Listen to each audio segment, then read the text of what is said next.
Rolling through the streams, eating Cheetos, sipping on Mountain Dews. Playback. My mind on my Sony on my mind. Rolling through the streams. Eating Cheetos, sipping on Mountain Dews. Playback. The mind on my Sony on my mind. Hello, everybody, and welcome to the fourth and final part of the TBoD podcast. I am the Quim Ninja yet again. You might have been listening to me mere seconds/minutes ago, depending if you're watching the videos in a row or whether you've just listened to some more lift music. Entirely depends. But I'm being joined by the acrimonious Eremenko. Hi, it's me. I'm acrimonious eremenko. Remember this face or voice? There we go. So today, this morning, we're going to be talking about Sony's press conference. Going in, obviously we've seen the previous three, and, you know, Xbox dropped some fucking bombs. Microsoft dropped some bombs. They did. And we were under the impression, I'm rather nervous about it, because, you know, we chose Sony as the guys to be following for however long until we get an Xbox One, if we do, which would have been quite soon after that conference. Would. We were quite nervous to see what they were going to bring. We hadn't heard much about what... Well, what we had heard was that Sony had said we haven't got much in the way of first-party games to bring to the table. Yeah, they admitted it was quite sparse. So, the show opened, had a kind of sizzle reel of a lot of third-party games, and then a bloke named Sean Layden came out, kind of banged on about the most powerful console, and it made you think, are they still leaning on that? Is that still enough to get them through? You know, and they said this is still the best place to play. And I remember you said when we were watching it, prove it. I did. That's exactly what I said. So what did they do, Eremenko? They came out and they picked up a card and they threw the card on the table. And it landed face up, and that card was an ace, my friend. Ace is high in this game, people. It is. Very ace high. Is high. The ace is the highest number. So what was written on that ace? He said, I'm very proud to announce a long-awaited game. And I was like, no. And this is something, you know, that fans have been clamoring for a long time now. And I was just like, no. And the screen opens up and it's like a feather falling down. I was like, no. Well, actually, at this point, you were like, yes, this is it, isn't it? This is it. And then Japan Studios came up on the screen, and it was just like, shit, they done it. Last Guardian, bam. Boom. I mean, what a way to open E3 2015 for Sony when, you know, all that's gone before. Microsoft was brilliant, EA was average, Ubisoft was excellent. And yeah, they just came out there and they were like, yeah, you know that game that we've been like promising you is still in development for like 9 years? It is. Here it is. Here's some fucking gameplay. Bam! I was just blown out the wall by that. Like I've been so excited for Last Guardian. I mean, we've talked about it so many times in the podcast. I've been ripped for keeping faith. Yeah, all these so years. Much so I think I almost ground your spirit this year, and I'm sorry. You actually didn't say Last Guardian was coming out this year, the 1 year. And that's just because I've basically took the piss out of you on for our the past 3 months. pre-3 special. I didn't. I was like, I'm not even going to predict it. Actually, I did mention it, but in the sense that I wasn't going to predict it. It's not going to come out. It won't be at E3, I think. It wasn't just you that ground me down. It was Sony that ground me down. And they have been holding this in their pocket for God knows how long. God, earlier this year they let the trademark of The Last Guardian lapse, and you know, it was that all a hype train. You know, everyone was just like. Isn't that an anti-hype train? Yeah, exactly. But it keeps it fresh in people's minds, doesn't it? And I mean, we saw the gameplay there, and the game looks like it's everything it always sort of promised to be. It still looks visually relevant. It looks beautiful. It's very, very, very, very Team Ico, very sort of, you know, the Shadow of the Colossus. It's got an absolutely unique style. It looks like a totally unique concept for a game. And yeah, I lost for words, basically. Straight off the bat, I was just, yeah, it's okay. Doesn't matter if you don't bring anything else to this conference now, Sony, because that's okay. It's The Last Guardian. Yeah, and I have to say that was a ballsy move. Like, you know, we've got a friend who kind of works in the industry, Yeah. who shall remain nameless, but he'd said to us that he'd already seen all of what Xbox had to offer, and Sony had shown them nothing, and he didn't know what to read out of that. Absolutely. Couldn't tell if that was a bad or a good thing. And he's a PS4 owner as well. He did have an Xbox One, but he sold it, and he's sort of invested in the PS4 infrastructure now. But he was, in that sort of, he's a PC gamer too, so he was in that place where he was like, oh, I don't know about keeping a hold of even this console now. Yeah. Because I don't think Sony have got anything to show, but yeah, we'll see what happens, sort of thing. Yeah, and that happened, and what I mean, like Halo 5 was the opening of Xbox, okay? So we're going to go blow for blow here. One of the most anticipated games of the last 20 years. Yeah, I think so. And in development for almost half that time. Yeah, and a lot of that stems from the fact that it has been in development for so long, though. That hype, it's been allowed to grow and grow and grow, because that E3 2006, I think it was, 2006, 2007, trailer that they released, that has been circulating on the internet, and people are still watching that today, seeing that for the first time in this year. They would have seen it for the first time and been like, wow, this looks amazing, what's happening with this game, sort of thing. And it's just continued to generate that interest. And I mean, obviously, Shadow of the Colossus and Ico weren't the biggest selling games in the world, but they are massively respected throughout the industry, with fans and developers alike. And yeah, people have been clamoring for this game for so long now, and we haven't got a release date, but we've finally seen some gameplay. We know that they're still working on it, and that's, I mean, we could be sitting in 4 years' time at E3 being like, what the fuck happened to The Last Guardian? So what did you reckon of the gameplay itself? I mean, it looked fairly like Ico, fairly reminiscent of Ico for me, and sort of simple gameplay but beautiful environments, and intrigue, creates intrigue straight away. Like, what is this creature? What is this place? Why is it scared of this giant dream catcher? What the hell is going on? Like, and that's the kind of way that those games work. They don't have much in the way of dialogue. Certainly not dialogue you can understand. I mean, you heard the kid shouting and whistling for the dog eagle snake thing, yeah. And he was shouting in a weird language. That is the same. It's the same in Ico. When he shouts for the waif girl in Ico, he does makes the same sort of noises. And yeah, it's just, you just know from the offset that it's going to be that kind of game that's just beautiful, mechanically tight but simple, and just an absolute joy to experience and play, kind of like Journey. That kind of vibe. So I mean, for me, I've not played the Ico games for my sins, and I've seen the trailer for Last Guardian and thought, all right, fair enough. But for me, watching it, it just had I think the word intrigue has hit the nail on the head for me, because it was such a kind of weird mash of stylings into it. Yeah, that was true as well. That's what kind of created that. It's just got that, to nick the term from the French, the je ne sais quoi.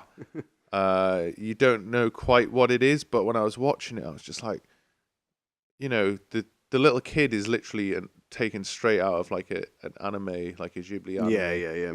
And almost hand drawn. Yeah, and then the environment itself just looked like, computer rendered, but fairly kind of matte and kind of ethereal almost. And then I don't know, but the creature itself, like the feathers on it, on this kind of, I've never seen a creature like that before. No, nobody has. It's like a mythical creature that they've just made up with kind of, it was almost like FMV feathers. Yeah. And, the kind of, alien but familiar sounds it was making, and maybe the fact it's in Japanese even, like, or something like that. It's no language. So it's in no language at all. Yeah, so it's just... like, you could understand what he was saying, even though you didn't have a clue what was going on. You could understand the emotion going through this beast's mind when all these various events were happening. I'm sure the gameplay was minimalist. Well, I wouldn't say minimalist. It was definitely a game. It wasn't like you were just there along the ride, making the odd choice. But it wasn't, the kind of crazy, like, bombasticness that we saw from Tomb Raider, for example. Absolutely. Where, you know, everything's kind of on a knife edge.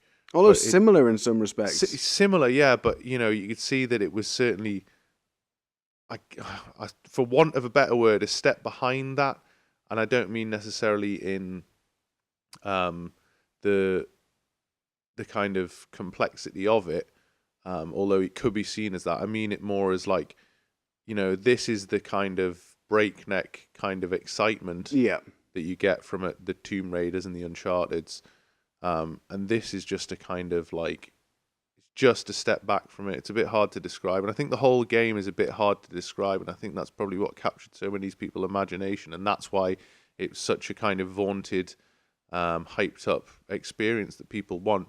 And it kind of dropped that bomb right at the beginning. You know, it made everybody happy in that room. They went wild for it. Oh, yeah.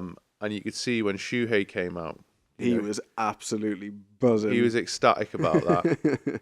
And rightly so. You know? I don't think I've ever seen Shu smile so broadly. Like, yeah, me neither. Like, he was so happy to reintroduce that, as he said, and, you know, to have the Last Guardian just come at the end with TM, so you know, trademarks there. It's definitely going ahead. Like, it's back in place. Yeah, it was a really kind of nice experience. Like, it was hard for me to write notes about it. I've literally written The Last Guardian, as if they did it. They had to. Such a weird style, and then at the end, boom. Like, and I like that note, boom. Yeah.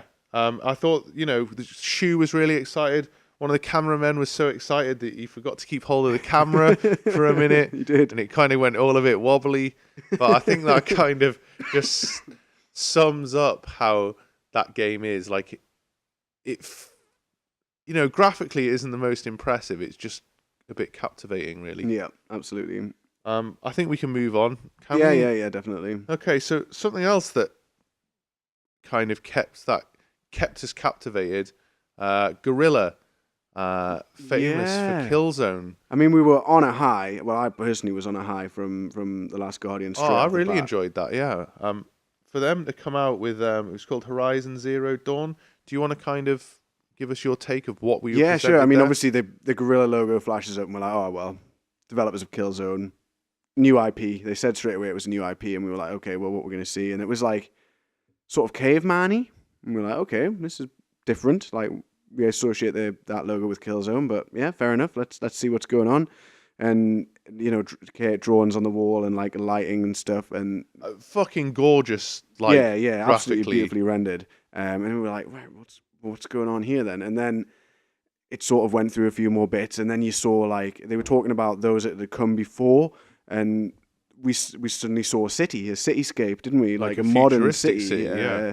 And we were like, what the fuck is this? And it's obviously it transpires that it's set in a future where the world has changed massively and sort of and humanity has regressed into sort of almost caveman form.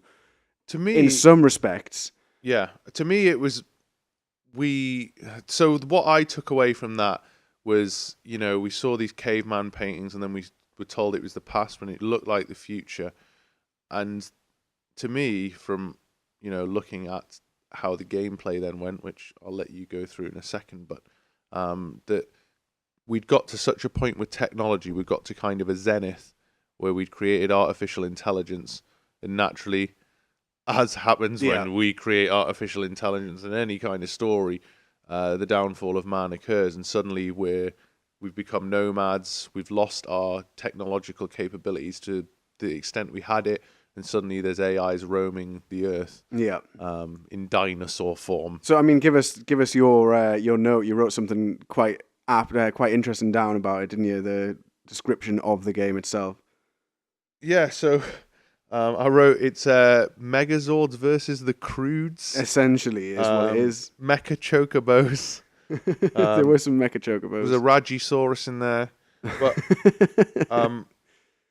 Metadeers. I wrote, like, I don't know, if it reminded me a little bit of kind of Monster Hunter, kind of prehistoric Monster Hunter, but I think probably what I liked the most about it was how the technology, so you know, we've got these kind of metal dinosaurs, but which looked kind of natural because they had things growing on them and stuff. As if nature was taking them in, and suddenly this technology become part of nature. It was a kind of weird blend of the natural movement of a real animal with kind of mechanized death almost. The fact that they still had like lasers and rockets and all kinds of shit. But I think it was just this moment where the huge kind of for want of a better word, Rajisaurus, the T-Rex style robot. Yeah, thing. It came out and it kind of sniffed the air and it kind of vibrated like that, but it looked like so weird. Yeah, it was like it was breathing in, like it's natural sort of thing. Yeah, and then it moved so naturally as if you'd expect a beast to move, but it had all these kind of tricks up its sleeve. Like it was just kind of disarming on how much of a contrast it was, and yet how they managed to blend it so well. It was really kind of it was very unique. Yeah, absolutely, totally original. It was what I was saying as we were watching it. And so the protagonist seems to be a girl, I don't know, woman, girl. She was like a ginger caveman girl, and she was a bit kind of Merida from Brave, a Disney film. Obviously not in a dress, but with dreadlocks, and a bit more caveman-y, and like mastery of a bow and a big spear and that. And she was sneaking around trying to avoid these big monsters, and then one of the Ragisauruses, as it's now dubbed Ragisaurus. I think that's the official name, guys. Came charging at her, and she had to follow fight at Ragisaurus. And this thing was what 40, 50 times the size of the girl. And she's fighting it there with like the crudest of weaponry. I think she had it wasn't quite crude. Like it had some tech to it. So she had like maybe explosive arrows and stuff like that. Yeah. And obviously they're salvaging the tech from, and that's what she was saying about being a hunter. She's salvaging the tech from these creatures that they're defeating, sort of thing. Yeah. And it just, the way that everything moved, it was just so fluid and natural. And like these creatures are just, like you say, so original and like epic looking. I mean, I was at this point in this demo, I turned to him, and after having said, I don't know, if you listen to the podcast now, I probably said 35, 40 minutes ago, I'm getting an Xbox One. Yeah. I turned to him and said, I don't need an Xbox One. Like, this game looks fucking epic. Like, just absolutely brilliant. Something totally new that we've never seen before. Doing something very, very different with it, albeit within the third-person shooter genre. She started tethering the beast down to the ground, shooting arrows into it, and then shooting arrows into the ground that were sort of sticking it down. And eventually she takes down this like massive Ragisaurus Zord thing. Yeah. And it was a beauty to watch. Never mind play, I can't wait to get my hands on that. Yeah, that reminds me. Yeah, we did have that back and forth where you're like, I don't need an Xbox One. And, I would tend to agree. It all depends what you're after, but Microsoft, like, they bag the exclusives, they show off the fucking tentpole games. Amazing spectacle, gonna be some really great games there. But it's games that you've played 100 times before.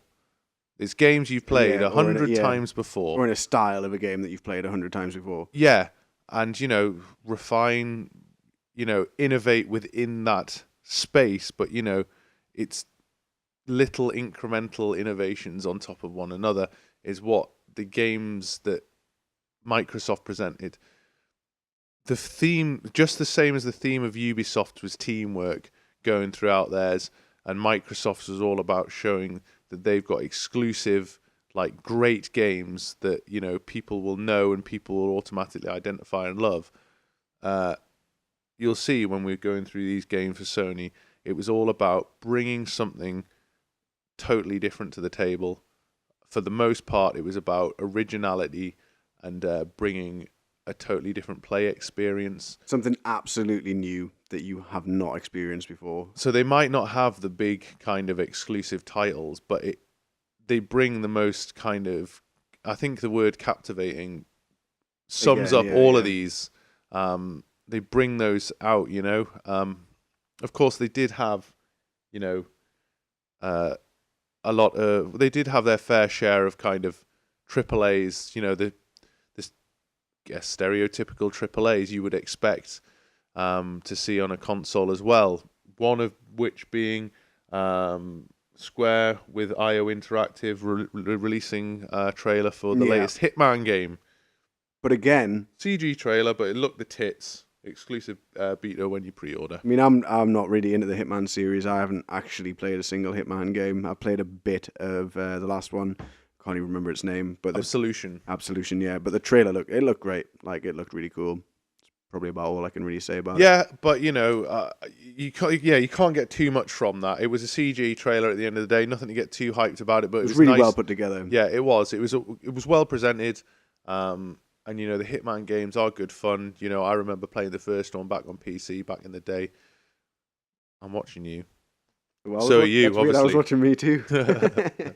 But yeah, I guess that relationship with Square Enix and Sony kind of getting, Stronger. Yeah, exactly.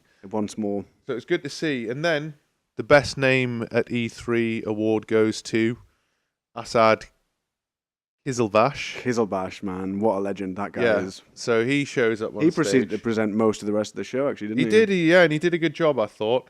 He's a fairly enthusiastic individual, but showed off Street Fighter for PS4 and PC. Bam. It's one of those that, I've said in our chat room that we have our private chat room that I don't... On a geo site. yeah, exactly. Yeah, I've made a chat room on fucking Homestead or whatever it's called. I don't necessarily think that Street Fighter V sells consoles, but I think that the demographic of hardcore kind of fighters would, if they don't have a PS4 already, would certainly appreciate getting one for this game. It's also coming out on PC. They made no bones about saying that. There's no kind of cloak and dagger there. PS4 and PC. Happy to say it, but it's on PS4. But then we got a game that we were super hyped for last year, No Man's Sky. Yes, indeed. Still super hyped for, really. Yeah. I mean, leading up to this E3, we knew very little about it. They did show off some more. So, for example, we got to see the star map, which we've seen before, but they went into a little bit more of a kind of, simple breakdown of how it works. And they just sort of went, look how massive it is. Yeah. Look where we can go. And then go somewhere random. Showed how you kind of scan for discoveries, how you upload them, and they seem to get points from doing that. Yeah, which that was might play kind of the into only new trading. thing that we noticed. They got some credits for the discoveries. They've made like 4 discoveries and got credits. What those credits can do for you, we don't really know yet at this stage. So we didn't really learn any more new about this game, which is a little bit frustrating. I think the fact that the game's so massive, anything that is revealed still always feels like a drop in the ocean. So you never really feel like you learn that much about this game because there's too much there, We saw the destructible environments. Yes, I think that was a bit of a big deal. You land on the planet. He's like, everything on this planet is destructible, and just started shooting this rock. Everything on every planet is destructible. It all just fucking blew up and fell all over the place. And then these things called Sentinels, which looked a bit like HTs, came strutting up the landscape and started shooting at him and that. And he ran away. He was like, these are the Sentinels. They defend the planet. Okay, well, what? Why? I want to learn more about these. Nah, I'm not telling you. Work it oh, out look, later. There's a fish. Cool. A fish.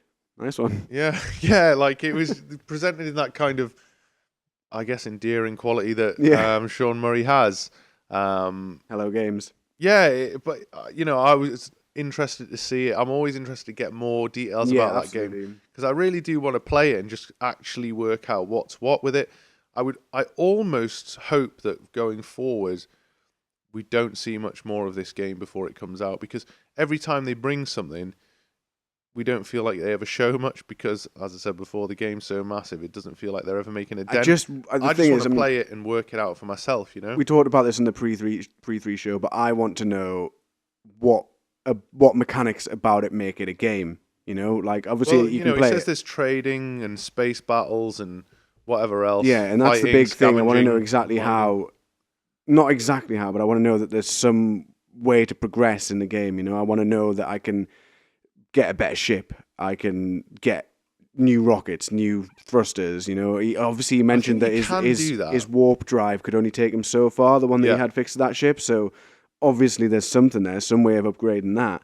So you have to get to the center of the universe. So yeah, it infers you have to upgrade your ship to something much more capable. So can you get a bigger ship? Can you get like a Halcyon class cruiser? Who knows? Exactly that, and I would like to know if there is some kind of progression system, some kind of crafting system, some collecting. I just want to know something that's going to make me go, ooh, I want to do that. Like I Yeah. want to go and look at the worlds.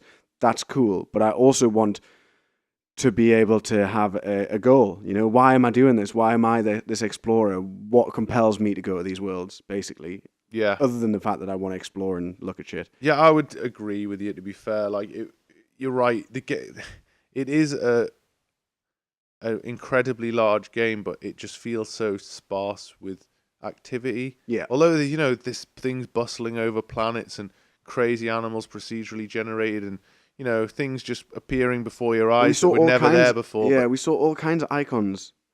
Like we saw a beacon, which was a red icon. We saw green icons, blue icons, yellow icons, all on this one planet. What do they mean? I'm intrigued. Yeah, I think that, I think just digging in's the way to do it. I suppose for me, I do want to see those systems, but at the same time, like, the whole point of this game is discovery, and I guess part of the discovery is to learn out what the fuck this game's about in the first place. But moving on, we saw a bit of Firewatch, which was essentially you play like a park ranger. Oh, we've seen this somewhere before. Yeah, it's coming or / out on PC. Right. Okay. But yeah, essentially you play like a fire ranger who's kind of speaking to someone at mission control, and someone gets into your kind of Firewatch tower, and I guess the idea is to get back there to find out who it is. It all seems a bit mysterious, doesn't it? Yeah, but it had like a good kind of sense of humor to it, kind of tongue-in-cheek sense of humor, but it did have those. So it had that comic relief, but it did seem like a kind of, without that radio, it would be a kind of a rather remote, kind of solitary experience exploring. Reminded me of looks-wise, reminded me of Long Dark a little bit. Yeah. So we'll see where it goes. I thord more like Tug or Rust or something like that. But yeah, it looked good. So it'd be interesting to see. I'd want to have a go on that at some stage. Yeah, I want to know more. Yeah. And then Big Suit Boys, Adam Boyce came out. Boys. His suit was too big. And with his big suit, he brought the big guns. Destiny. Boom. The Taken King. So Oryx is back, and he's come, and he's pissed because you killed his son with his own sword. And that was pretty harsh of us, to be fair. I've written here, looks good. Please don't just be a massive bullet sponge. Yeah, like the other bosses. Hopefully that won't happen. We saw a bit more AC Syndicate. I've just written all the women who hate the Templars. Throw your hands up at me. It's late. I could have executed that better. But there's female protagonist. But the fighting in it looked fucking brutal. It did, yeah. She had some cool moves. Yeah, she threw this guy under a fucking steel press. Yeah, that was gross. One into a gorilla, I don't know, a blacksmith heat thing. She had a sword cane. That was mint. Yeah, and obviously we found out more exclusive missions there. I mean, PlayStation, the criticism you could level, or could have leveled before this conference started, is that a lot of over-reliance on third parties, getting exclusive bits here and there, but I guess that's what happens when you're the top player, the leading in this console generation at the manufacturer. minute. Speaking of which, we got World of Final Fantasy. Oh, we both both wrote meh. Meh. First misstep of the I wouldn't say it was a misstep as such, because it is going to appeal to fans of the series, and it is going to appeal to the home market for Sony. The Japanese love Final Fantasy as a rule. They have to. It's legal. They said it was coming to Vita, didn't they? Yeah, they said so it was coming that's to all Vita. right, because I know PS4's not sold that well. Yeah, and I mean, it looks kind of cutesy. It remains to be seen if it's got that much depth. That it has guest characters. We saw Cloud in there from Final Fantasy VII. We saw the Warrior, the Light in there as well from Final Fantasy 1, I think he is. But yeah, I mean, I don't know. It remains to be seen what sort of depth it has. Whether it's just like a sort of mini game cash-in type affair. I don't know. It seemed to have like 2 universes to it, like a really tiny, chibi sort of cutesy one, and then a sort of slightly more grown up that looked like very like Kingdom Hearts. But who can say at this stage there was very little to go on. I thought it was going to be like a new Crystal Chronicles game, but it's not. It's called World of Final Fantasy. Yeah. Watch this space. Like, it doesn't appeal to me at the moment, but that could change. So I missed a game off here. I think we should go back to it before we go on to where the kind of the role of insane shit that happens. I missed off Media Molecule. Oh yeah. So a little Dreams. bit. New game called Dreams. Essentially, from what I can gather, and this is kind of, you need to kind of watch this to see what the crack is. If you've not seen it, check it out. But it's kind of a collaborative kind of sandbox painting / clay modeling game. Yeah.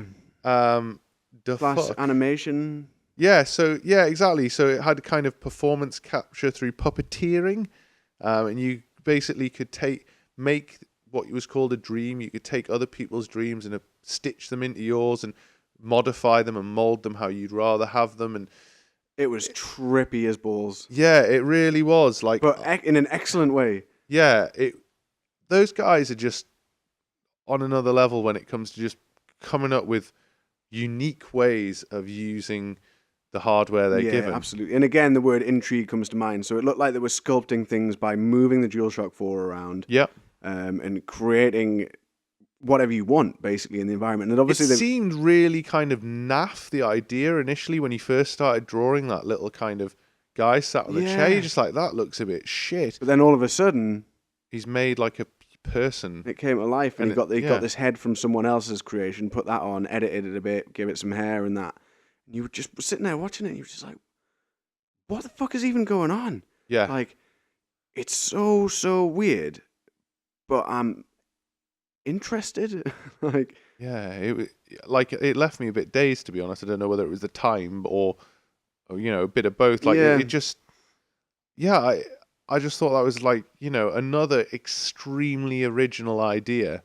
Absolutely. On the PlayStation platform there. It was just totally kind of absolutely left field. Talk about Ubisoft going a bit left field. Like, this makes whatever they were showing just look like tame. Yeah, it was just mind-boggling. I'm going to have to watch that again and maybe find some more footage on it to really kind of grasp it, because I'm not quite sure how, like, they say it's meant to be really easy to do, so like, can I make something like that and make it look good? Yeah. Like, how good's the tool set, I'm definitely not an artist. I'm fucking shit at drawing. It'll be very, very intriguing to have a look at that. Like, I mean, obviously Media Molecule have learned a lot about people creating and sharing content through their time with Little Big Planet, but they've taken it to a whole new level here, and yeah, it's going to be something to keep your eyes on, because I can't see where the game is in it other than the creating of stuff. Well, I think it's the creating together. I don't think it's. But then, can you play it? Like, that's what I want. Like, but just the same as something like Minecraft. Yeah, like, absolutely. The appeal is there in that sense. I mean, where's the actual game in that? Like, it's to use your imagination to make things, really, isn't it? Very true. It's the same thing, but instead of blocks, it's like clay or paint. But so there was some amazing stuff. Like, people had made polar bears and stuff. Like, there were proper looking polar bears just done like with fur and all that kind of stuff. And the fur was moving.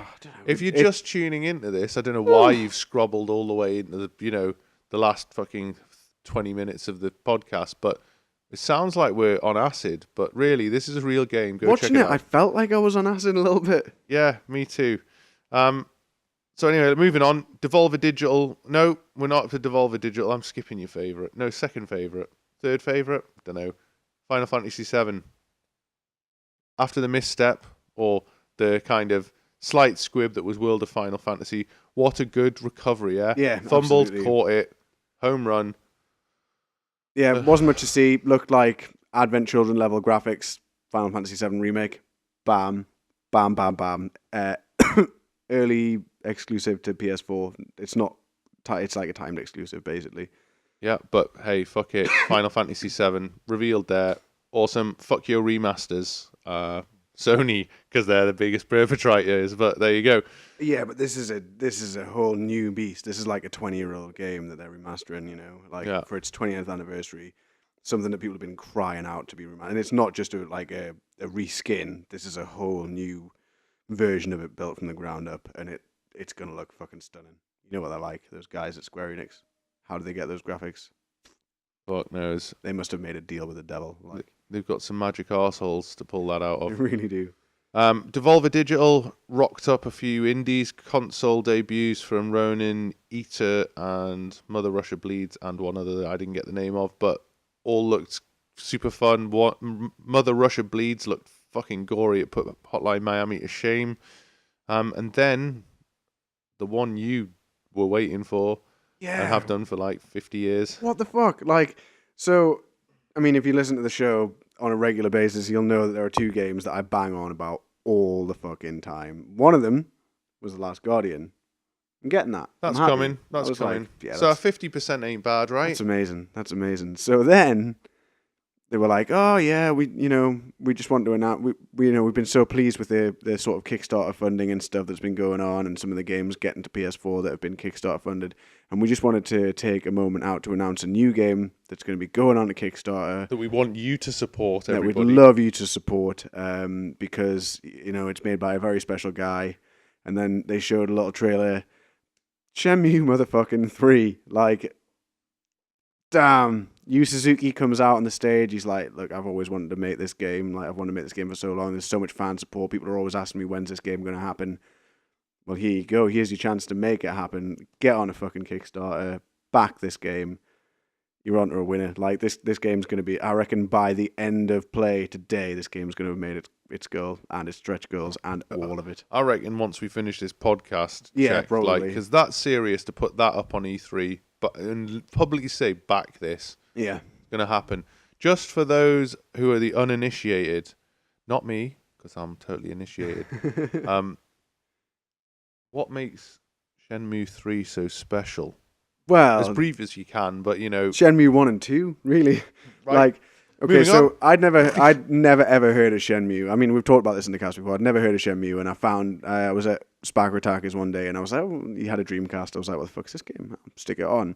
And I was lost. I was lost in this world from start to finish of this game. I don't know, 40 hour game, sort of semi-open world, martial arts, epic. And, all singing, all dancing. QTE's played a heavy part in it, and probably now they're a little bit passé. But at the time, they were new and fairly revolutionary. But there was, real-time combat as well. And it had time. It had real-time sort of thing. Accelerated, obviously. But, you went through your daily routine and stuff, and all the time trying to solve this mystery of what happened to your father and where certain things have disappeared too. I don't want to spoil it for anybody who hasn't played it. So yeah, spoilers. I know for such an ancient game. And then the sequel was equally brilliant. Again, I've used this word a lot tonight, but captivating, beautiful to look at. Enthralling to play, and just this deep narrative that was always intended to be a trilogy. Like, Yu Suzuki created it and always wanted this game to have an ending in a part 3. And I mean, you just have to go on the internet and see the support that is there for it. The people want to play this game, and for Sony to not only bring us The Last Guardian, but also give us that thread of hope for Shenmue 3. I mean, this is my best E3 ever, basically. I could not have asked for a better E3 presentation than the one I saw tonight. Excellent. So, skipping on, we saw a bit more Arkham Knight. Announcing Scarecrow missions in there.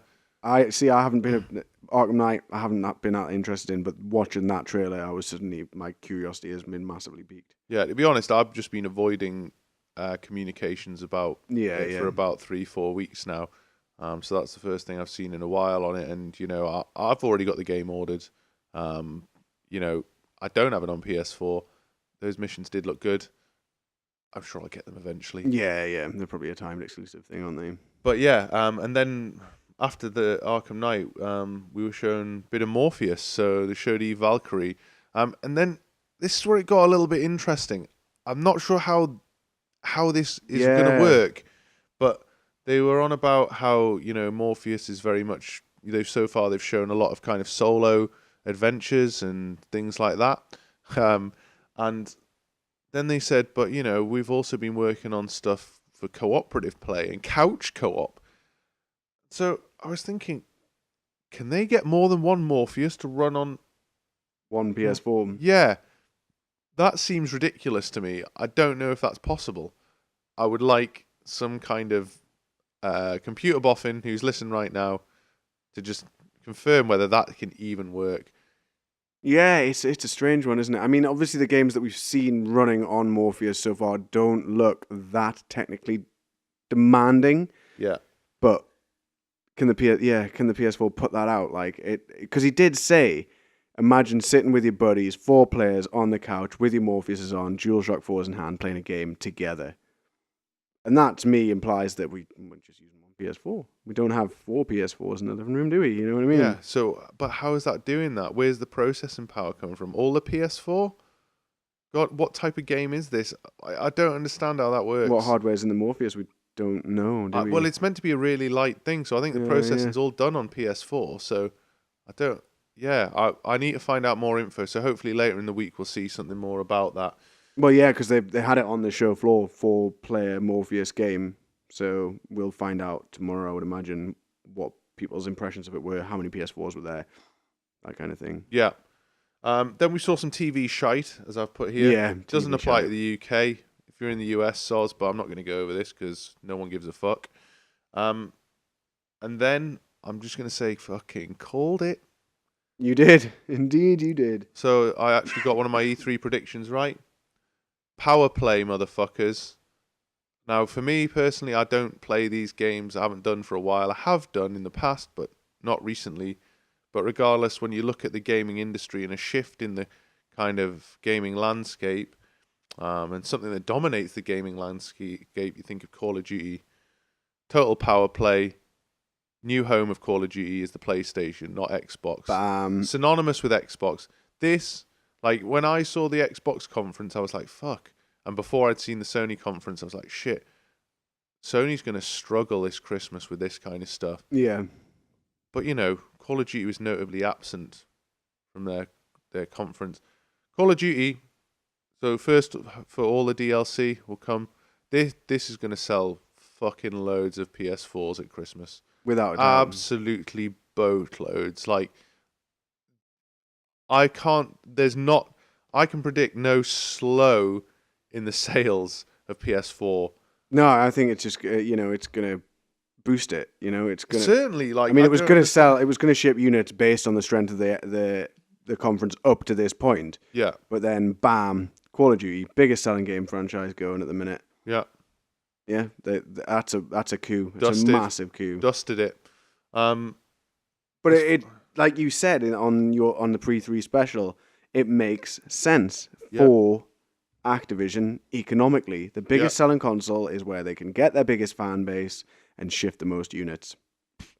Job done. Yeah, job done. It's a win-win situation for Activision and Sony. The game itself, it looked very COD-y with a splash of Titanfall. Yeah, it's very big splash. I mean... They just wall-runned a whole level, pretty much. But the gameplay was the typical frenetic kind. It was like Terminator on speed. It was pretty crazy. But I quite like the idea of a 4-player co-op campaign. I've always enjoyed the kind of those kind of spec ops that you've done in the Modern Warfare series. Yep. So being able to play the whole campaign 4-player, that could be quite nice.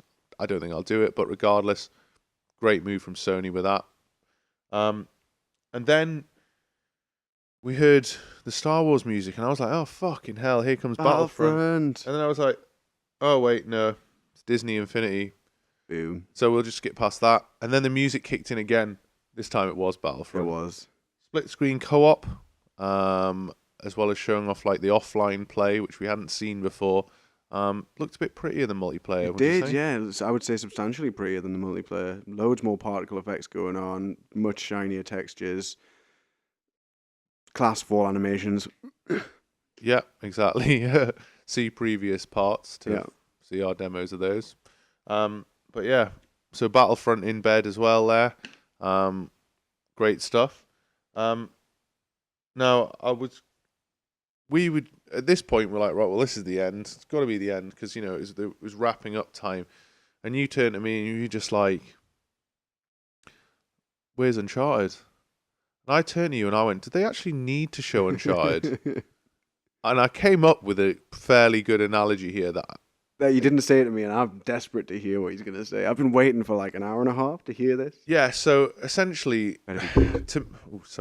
So to me, and this will probably sum up how I rate how E3's gone after seeing that. So Microsoft is Sonny Liston, right? Fucking heavyweight motherfucker back from the 60s, right? Bruiser. Sony's Muhammad Ali, right? There's a really famous clip, and there's I used to have a poster of this on my wall, but there's this famous shot, this famous clip of Muhammad Ali fighting Sonny Liston, and he knocks him out like in the first round, yeah. And he's a big bloke, and some people think that it was a fake because he knocked him down that quick, and Muhammad Ali says, that it was like thunder and lightning. It's like rolling thunder and lightning. I was that quick, he didn't even see it coming. I took him out with the phantom punch, and there was this, he hits him from inches away, and hits him like that, and he goes down, and he's starting to go down, and Muhammad Ali pulls back to go for the killing blow. And then he just stops because he can see he's falling. He sees that he's already knocked out, and he doesn't go for that last punch. He doesn't go for it. Just keeps Uncharted back there. Yeah, he literally just Uncharted is the left hook, right? And Sonny Liston goes down. However, this isn't an Ali Liston fight. No, fortunately for us. This is a fucking Mike Tyson motherfucker. This was brutalized. Sony do not have the mercy of Muhammad Ali. No, they do not. They have the animosity of Uncharted 4, which initially got off to a bit of a rocky start. It did, a little bit rough. There was a bit of a slip up where the controller stopped working. They just rebooted the system. Started the demo over again. Showed they were playing it live there. Bruce Straley. Yeah, sitting on stage in the dark. Lead programming director, creative director, and then design director. I don't know his title, but either way, top dog at Naughty Dog was playing it. Top Naughty Dog. And we got to see a bit of Uncharted 4. What did you reckon of that set piece, me old man? Me old maca.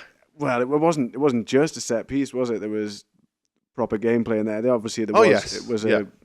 It was a section of the game, but I mean, straight off the bat, as soon as it started up, even before it started moving, you looked at the crowd scene and everything that was going on and the vastness, and you were like, they were pointing out some like tower down the bottom. They were like, we've got to get down there. It's like, well, we're not going to go all the way down there on this level. That'd be ridiculous. But we did. Well, we did, yeah. Then Nate pushes his way through this crowded street and market stalls and stuff, and the people seem to react dynamically, but how much of that was set up remains to be seen, sort of thing. I think it'll probably happen the same every single time. Like, you reckon? Push past that lady with a basket of fruit and stuff. Okay. Follows. See, I reckon if you set off sooner or a little bit later, it might be slightly different. Yeah. Yeah, it could be, and I hope you're right. And then all hell breaks loose, and we're in a firefight. Yeah, with a tank. And then we're chased by loads of jeeps with turrets on. Yeah. And so it was smashing through fences, boxes, melons, the bunting. The shooting was the thing was shooting lines at them, and environment was smashing to pieces all around. Yeah, them, really destructible, dice level destructible. Yeah, it was just. I mean, on that smaller scale, obviously the sort of set pieces and stuff when it comes through the wall and that's all sort of pre-planned, but on that little scale where you were seeing market stores get annihilated by gunfire because he was hiding behind them, that sort of level of destruction is obviously, optional. It's not necessarily going to happen every time, and it just the sheer volume of things going on, and it was pretty spectacular.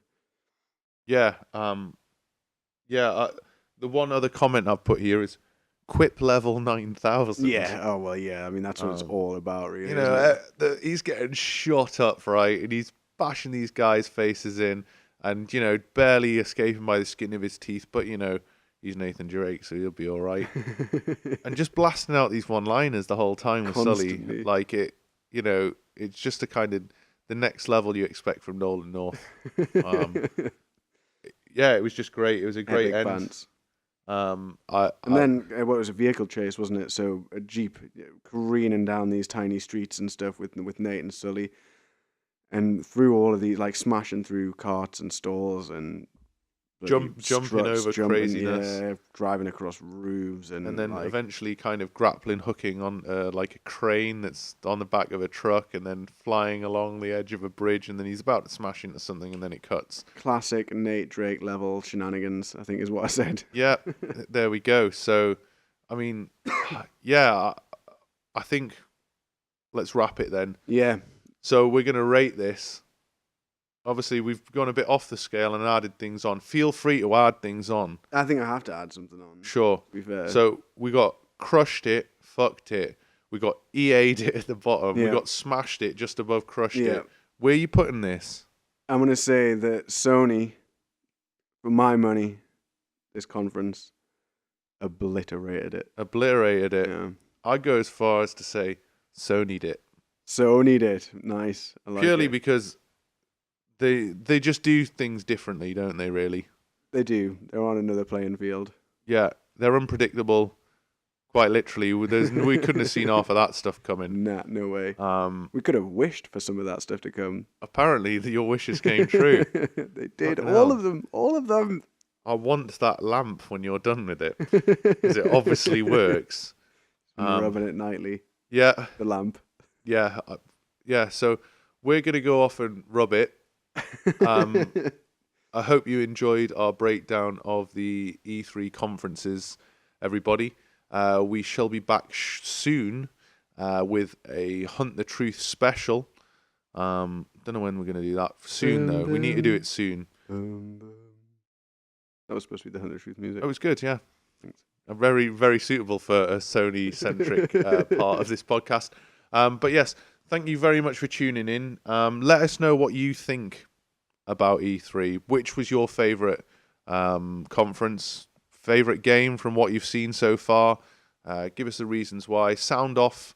TBoD.com doesn't get much love when we shout stuff out on here, so we're always going for the Twitters or the YouTube comments, but fuck At it. TBoD. Leave us a comment, man. Do it old style. Leave us a blog comment. TBoD.com, or tweet us if it's a little kind of thought at TBoD. Check us out, youtube.com/TBoD. Or if you... I'm going to plug it. We've got a new little venture running at the minute where essentially... Hashtag the Forget-Me-Nots. Hashtag Forget-Me-Nots. Come and join the Forget-Me-Not army. But we also have another little thing, like side project we're running at the minute. Please go check it out because we are really enjoying doing this at the minute. It's called One Game, One Tweet. So if you go to @OneGameOneTweet, the ones are numbers, not spelled out. Essentially, what we're doing here is cramming the essence of a game into 140 characters. So we're trying to fit, one game into that. Give us an example. All right, let's have a look. So we'll start at the bottom, I guess. So crunch Coopers, munch mushrooms, and fling fireballs. Watch out, floor is lava. The princess is in another castle. Hashtag Mario.